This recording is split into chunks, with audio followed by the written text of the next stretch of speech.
Hello, and welcome to another update video about XRP. Yeah, we take a look at the larger time frame first, just briefly. Yeah, just for a moment, we want to take a look here at the Fibonacci support zone that is located between $1.21 and $2.08.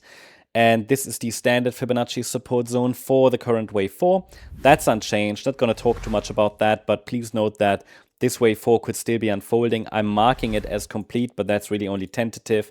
Yeah, tentatively marked as complete. One more high would be ideal in wave 5 of 5 here, which could take us to $5, $5.65, or even $6.60. These would be the next upside levels to watch in the yellow scenario, in which we would be moving up in a fifth wave of a fifth wave. So this would be what I'm watching in the yellow scenario. It is possible that after the next high, yes, we should form some kind of a substantial top there, but the degree of the correction is uncertain at this point. In the more bullish scenario, this would be a wave 4 correction afterwards, which could still lead to another high. That's not preferred, though, until we get further evidence for that. I talked about that more extensively in one of the previous updates. I also made a post about that recently on X. So yeah, this is a possibility, but I would just mentally and financially prepare for a substantial pullback after the next high. At the moment, everything's still within limits, within parameters here for one more high in a fifth wave in the yellow scenario. So this is all okay. They all move together, these wave counts, whether it's the yellow one or the white one or even the red one. They all suggest at the moment one more high. That doesn't mean it has to happen, but it means probabilities are geared towards that. Yeah, they are sort of pointing into that direction. So let's take a look at the shorter time frame then. And by the way, this wave count is valid. Okay, the idea of another high is valid, and one more high is preferred as long as we are holding the $1.20 level. Looking at the shorter time frame, you can see that the price is still holding here micro support. But before we really dive into the nano structure, let's keep it on the 4-hour chart briefly. Explanation here, again, the triangle pattern that we're tracking, it's just a sideways consolidation. And people said to me, you do the wave counting, but it all depends on Bitcoin. And my answer was, have you actually compared the charts? Have you actually taken the time? I mean, I'm looking at hundreds of charts per week. I'm comparing the charts. They are not correlating. Maybe here and there, of course, there are some correlations. But Bitcoin today is performing well. XRP isn't doing anything today.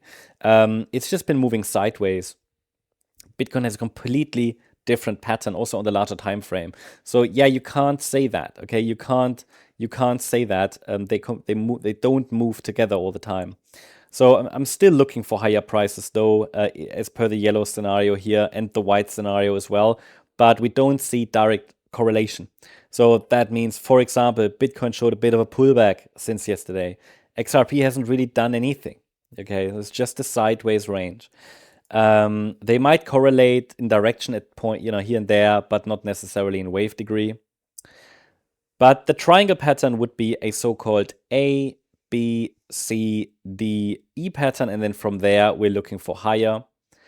And this is the triangle. Yeah, this is a sideways triangle pattern that in a wave 4 often plays out, triangle.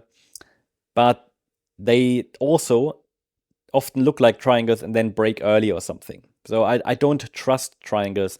They are fragile patterns because they are all based on corrective structures, up and down in 3 waves.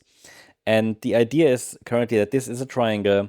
We could get another high from here in a fifth wave, and that would be the pathway to $5 plus in this sideways triangle. Now, that's only one scenario. The other one is the idea, or the second scenario, basically, that I'm tracking, both bullish at the moment, as long as we're holding above that critical $1.90 level. The other scenario is here a one where we call it a wave 1 and a wave 2. And then the third wave would also be an ABC structure, because the wave 1 is an ABC, then the wave 2 is, the third wave would be an ABC, then the fourth wave and the fifth wave are the next, let's say, upside pathways that we can track here. Basically that we're in a third wave. I don't really see the typical upside momentum for a third wave. Even if we're in a diagonal pattern, it would be ideal to see a little bit more upside momentum. But these are basically the two scenarios. And yeah, let me tell you that even if we are in a third wave in a diagonal pattern, we should maybe get another pullback before we actually break out. So as I explained in the last few videos, you don't really have that clear difference between the two scenarios. They are different patterns, but really on the surface they pretty much look the same, and it would be difficult to determine, is it really a triangle or is it more like a let's say a direct move to the upside. Okay, so these are the things that I am tracking at the moment for XRP.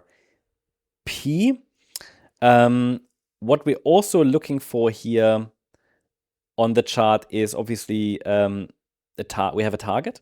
Okay, we have a target on the micro level. Before we wrap up the video, what's the target zone above? Target zone above is between 265 and 290. Some of you have asked, how do we determine that? It's just simply based on Fibonacci extensions within the triangle. The triangle, as I said, you can't trust these patterns. They are fragile, but we have still some levels to watch, especially here between 265 and 290. That's an area to watch between the 61.8 extension and the 100% extension. What I'm not convinced about yet is, or convinced of, I mean, that's the count I'm tracking, but I'm just not, it lacks conviction, is that we've already started that C wave up. Yep, support held, and you know, the primary count is that we now move higher. I just want to say that you have here the objective quantitative analysis with levels and everything, labels, but I'm telling you that it just looks too weak right now. I'm not convinced, so I would say there's a high likelihood of failure, but I don't have another great alternative, so probabilities are fairly balanced. But if it now keeps pushing, then maybe we'll get there towards 265 next. Yeah, that's based on a complex corrective pattern based on like a WXY structure, and then in the Y wave we have an A, B, C. That's what I'm tracking here for XRP. Yeah, that's the update about XRP. I hope you liked the update. If you did, please hit the like button, leave a comment, and subscribe. And if you really like the content, then please check out the channel membership. I also invite you to join us on X, obviously completely for free. There are additional updates about mindset, trading tips, analysis updates, and so on. You can find them all here on X. Additional video updates as well. So you can let us know here which altcoins you would like to see analyzed this week. And we provide video updates specifically here on X. For example, last week I covered ICP, Ondo, Crow, Kronos, and ETH BTC. So let us know what you like to see. Hope you like the update. Thank you very much. Bye-bye.